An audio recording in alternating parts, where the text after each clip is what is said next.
Pemirsa, 20 orang luka-luka akibat ledakan bom bunuh diri di depan gereja katedral di Makassar, Sulawesi Selatan. Sebagian korban merupakan jemaat dan petugas keamanan gereja. Korban tewas diduga pelaku bom bunuh diri.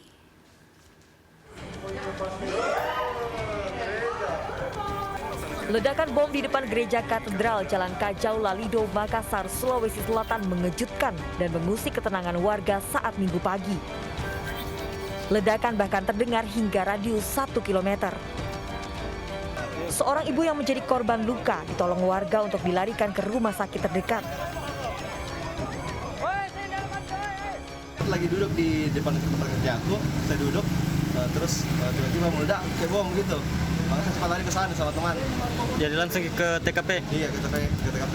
Saya kira bilang mobil kah atau apa yang terbakar, ternyata memang pas orang di sana bilang bom. Terus saya lihat juga, itu ibu-ibu saya pertama kali lihat, dan dia bersama cucunya 3 orang. Di depan gereja ditemukan potongan tubuh diduga milik pelaku bom bunuh diri. Tim Inafis melakukan olah TKP. Kantong jenazah berisi potongan tubuh diduga pelaku bom bunuh diri dibawa ke Rumah Sakit Bayangkara Kota Makassar untuk diotopsi. Akibat ledakan bom, 20 orang luka-luka dirawat di Rumah Sakit Akademis, Rumah Sakit Stella Maris, dan Rumah Sakit Pelamonia Makassar. Sebagian besar korban yang merupakan jemaat gereja dan petugas keamanan mengalami luka di tangan dan kaki serta luka bakar.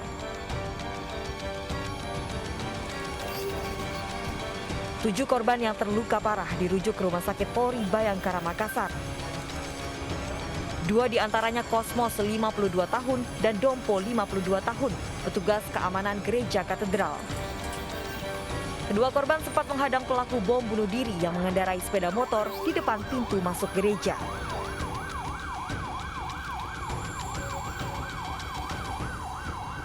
Ini yang sempat menghadang bom itu kan? Iya. Bapak siapa Pak? Keluarganya Pak? Bapak keluarganya? Kakak, iya. Kakak Pak? Jumlah di Rumah Sakit Bayangkara 5 Pak. Tambah 6 ya, 7. Dari total 14 itu? Dari total dengan data yang luka ringan yang sudah pulang itu 20 tadi. 20 perkembangan terakhir. Di Siloam Pak. Jenderal, yang luka bakar itu termasuk yang security katanya yang menghadang pelaku itu. Polisi masih menyelidiki identitas diduga pelaku bom bunuh diri ini. Dari Makassar, Sulawesi Selatan, Tim Liputan melaporkan. Pelaku bom bunuh diri di depan gereja katedral Makassar, Sulawesi Selatan teridentifikasi 2 orang. Kedua pelaku yang berboncengan sepeda motor sempat dihalangi petugas keamanan saat memaksa masuk gerbang gereja hingga terjadi ledakan. Dari 2 orang tadi yang mau masuk tadi dicegah oleh security daripada gereja tersebut, dan kemudian terjadilah ledakan itu. Dari hasil informasi di lapangan bahwa ada ditemukan tadi kendaraan yang sudah hancur, dan kemudian juga ada beberapa potongan daripada tubuh yang tentunya ini menjadi bagian daripada penyidik dari pihak kepolisian untuk meyakinkan daripada potongan-potongan tersebut. Dan juga yang kedua bahwa ada korban yang dari pihak security gereja dan kemudian dari pihak jamaah ya. Tentunya nanti setelah kita mendapatkan hasil olah TKP dan kemudian juga kita bisa mengetahui sirkuit atau rangkaian daripada sumber ledakan gitu. Apakah itu nanti berupa suatu bom ya, apakah itu bom itu yang dibuat itu adalah high explosive maupun low, tentunya nanti menjadi bagian daripada penyelidikan daripada Densus 88, sehingga nantinya kita bisa mengetahui jaringan mana dan jaringan apa yang melakukan ini ya. Seorang ibu hamil di Ciracas, Jakarta Timur terkena peluru nyasar saat berjalan kaki di gang. Proyektil peluru juga mengenai seorang lansia yang sedang duduk di teras rumah.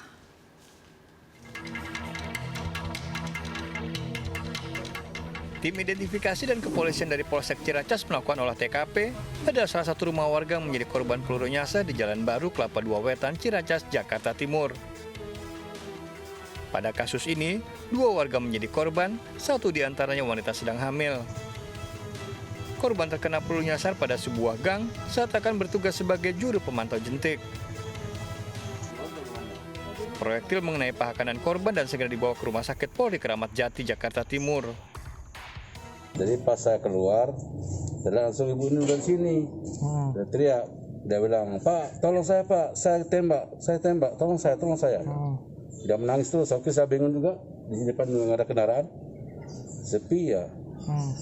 Tadi saya nggak yakin ditembak bagaimana, tapi darahnya sudah mencucur itu seperti ini, kayak air itu.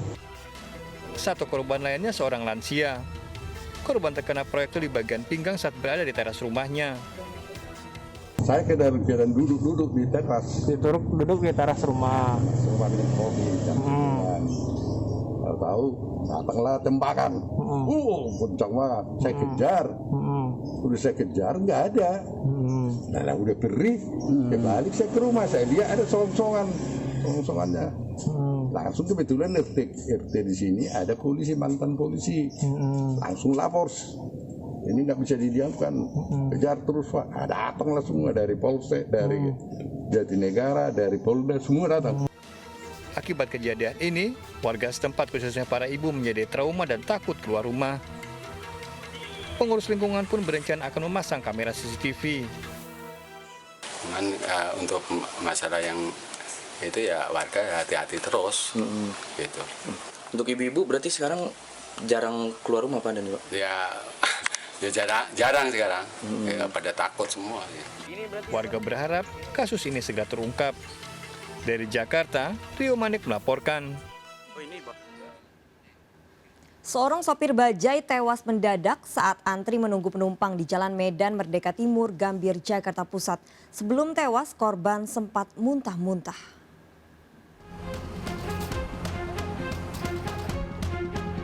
Warga dan petugas kepolisian dikejutkan dengan tewasnya seorang sopir bajai di depan Gedung Galeri Nasional di Jalan Medan Merdeka Timur, Gambir, Jakarta Pusat. Jasad pria lansia tersebut tergeletak di samping bajai tempatnya mencari nafkah. Tewasnya pria asal Indramayu, Jawa Barat ini terjadi saat korban sedang menunggu giliran membawa penumpang dari stasiun Gambir. Sebelum tewas di terminal bayangan ini, korban keluar dari bajai sambil muntah-muntah dan langsung jatuh tersungkur. Saat diperiksa sejumlah sopir bajai, korban sudah tak bernyawa. Petugas kepolisian yang tiba di lokasi mengidentifikasi korban dan meminta keterangan sejumlah saksi. Kadang datang, kadang enggak. Enggak setiap hari, mangkal di sini enggak. Enggak mangkal di sini. Hanya mampir doang. Tadi sempat lagi bawa penumpang atau gimana Pak? Enggak, lagi pas menunggu kita antri. Lagi nunggu antri ya? Iya. Jasad korban dievakuasi ke kamar jenazah Rumah Sakit Cipto Mangunkusumo. Dari Jakarta, Rani Sanjaya melaporkan. Pencurian motor terjadi di Gang Buntu di Pancoran, Jakarta Selatan. Padahal motor korban telah dipasang kunci pengaman ganda. Aksi pelaku terekam CCTV saat merusak rantai gembok portal dan menggasak motor korban.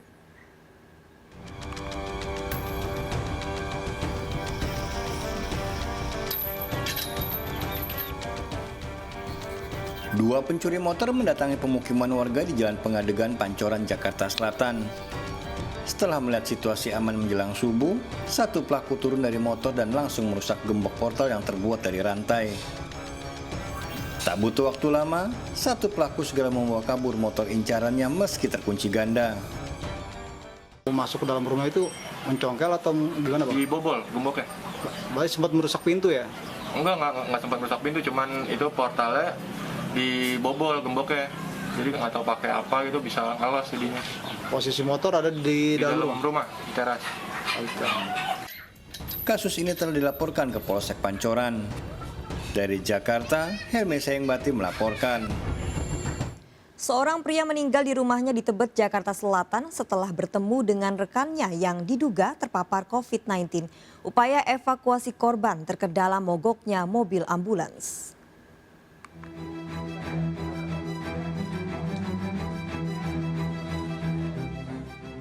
Tim pemulasaran Posko Monas mengevakuasi jasad Z 69 tahun yang diduga tewas karena terpapar COVID-19 dari rumahnya di kawasan Tebet, Jakarta Selatan.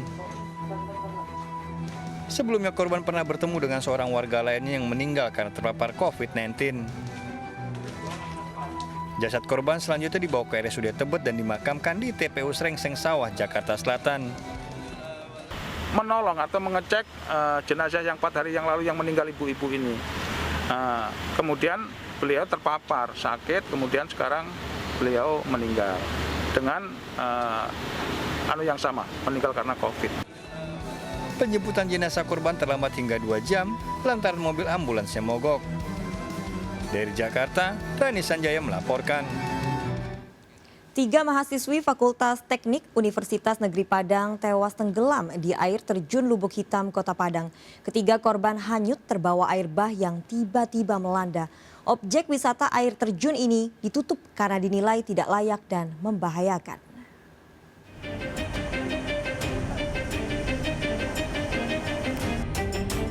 Tim SAR bersama warga berupaya mengevakuasi 2 jenazah mahasiswi yang tenggelam di tempat wisata air terjun Lubuk Hitam, Kota Padang, Sumatera Barat. Jenazah Dela dan Farulia, mahasiswi Fakultas Teknik Universitas Negeri Padang ini ditemukan 130 meter dari lokasi kejadian setelah 2 hari pencarian. Sebelumnya, tim SAR menemukan jenazah Vesia Honesti 3 km dari lokasi kejadian. Kondisi yang terjal membuat proses evakuasi berlangsung 1 jam. Untuk hasil pencarian kita selama 2 hari ini, jumlah korban semuanya sudah kita temukan. Terus untuk korban yang terakhir ditemukan di kurang berjarak sekitar 20 meter dari korban yang pertama di arah atas. Dan alhamdulillah semua teman-teman yang terlibat saling bekerja sama untuk melaksanakan evakuasi. Peristiwa berawal saat 16 mahasiswa Universitas Negeri Padang berwisata ke air terjun 3 tingkat Lubuk Hitam. Tiba-tiba datang air bah dan menghanyutkan ketiga korban. Akibatnya objek wisata ini ditutup untuk sementara. Nah, kalau tempat ini dijadikan tempat wisata, minimal ada safety-nya, daerah safety-nya, rambu-rambunya segala macam. Ini kan tidak ada kita temukan, tidak ada rambu-rambu segala macamnya, tidak ada palang peringatan. Kita kalau lihat ke atas, rekan-rekan sudah pernah lihat ke atas, itu apanya terjal sekali, terjal dan belum ada jalan yang menuju akses ke tempat air terjun 3 tingkat itu. Jenazah korban dibawa ke Rumah Sakit Bayangkara Polda Sumbar untuk divisum. Dari Padang, Sumatera Barat, Budi Sunandar melaporkan.